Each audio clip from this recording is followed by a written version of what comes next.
তোমরা যে বৈষম্য বিরোধী ছাত্র আন্দোলন করেছ, বৈষম্য রাখছো কেন?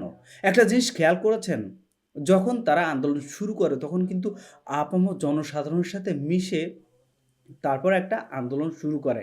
কিন্তু যখনই তারা আন্দোলনে সফল হয়ে যায়, সফল হওয়ার পরে এই সাধারণ ছাত্র বা সাধারণ মানুষ যারা আছে তাদের দিকে তারা তাকায় না।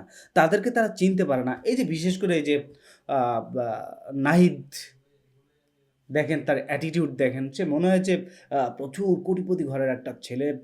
সে মাটিতে পা রেখে চলে না। এরপরে যে আসিফ ইকবাল এই যে যুব ক্রীড়া মন্ত্রণালয়ে আছে উপদেষ্টা হিসাবে। তাকে তার অ্যাটিটিউড দেখলে তো মনে হয় যে সে কোন জমিদারের ছেলে। আমার মনে হয় যে আ সে মনে হয় যে ওই যে আমেরিকান যে ইয়ে আছে না? আ ইলন মাস্ক, ইলন মাস্কের ছেলে হবে হয়তোবা বা বিল গেটসের কোনো আত্মীয়স্বজন, বিল গেটসের জামাই। যে কারণে সে মানে হাজার